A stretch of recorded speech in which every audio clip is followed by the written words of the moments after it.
this idea that you don't invite them to a thing, you invite them into a relationship with you, is one of the foundational mindset shifts with the planting cohort that I've learned.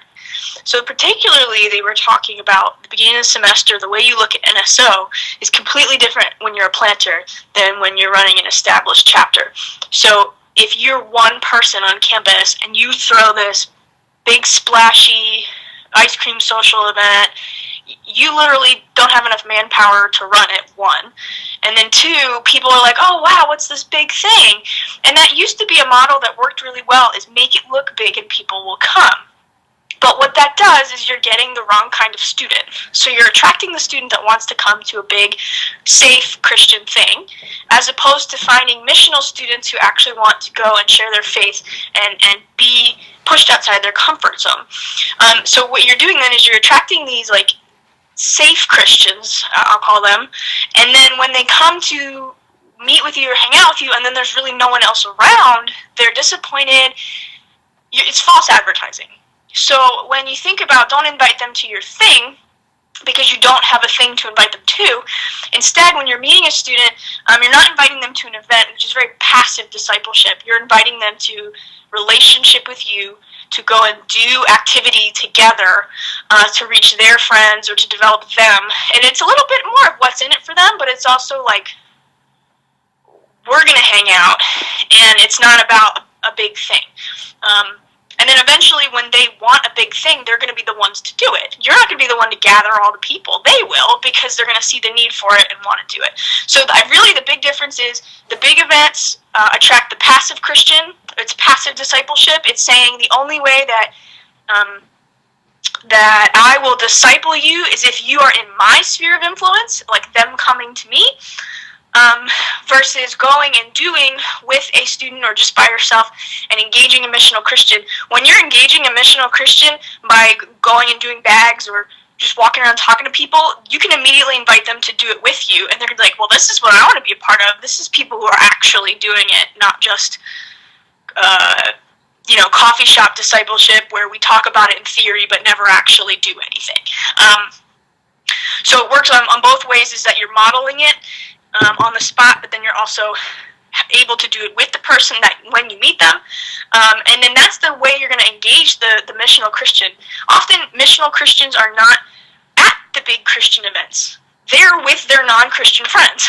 And they feel a little weird or judged that they don't really want to be at the Christian stuff. They want to be talking to their friends about Jesus and putting themselves in those uncomfortable spaces. And so when you meet them in those uncomfortable spaces, or say, I will go with you to those uncomfortable spaces, you're going to get that student. And so then eventually you can have a thing and invite them to a thing. But again, it's very passive discipleship. So that's one of the things I would say I learned from the planting cohort. It was a big mindset shift. And then once there's enough momentum and people, they kind of want to gather and start a thing, and then that's fine. So like we have a athletes Bible study now because they wanted it, and now it exists.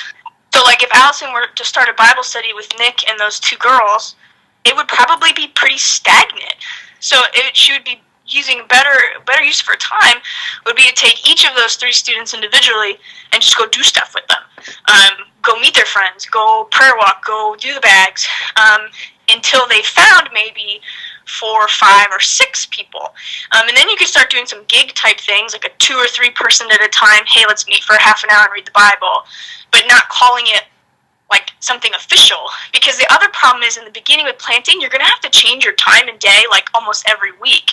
So to start off the beginning of this, your time being like, this is when the thing is, at this time, at this place, every week, it's probably not going to work after you start meeting more people, and so you have to keep changing it anyway, and then it just makes it look sloppy. That's also one of the things that was frustrating for me last semester, was the amount of experimenting that we did, is I would like put it out there and be like, this is when it is, and the time and place and everything, and then people would need to switch it, or I would, and so then it actually made me look like I was less organized than if I hadn't tried to nail it down and make it a thing. Just make it a little bit more organic, a little bit more fluid, choosing to spend time on the spot when I can.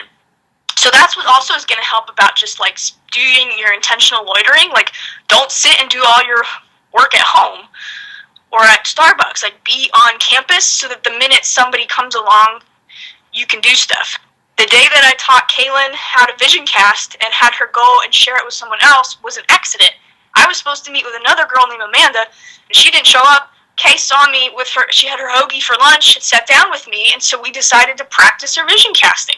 And that was a great day, really solidified her, but it wasn't a plan I had. So I think the other part is being willing to be really prepared for lots of things that will never happen. And then, but if you're really prepared, what does happen and what is right in front of your face, you'll actually be able to take advantage of it rather than seeing a bunch of missed opportunities.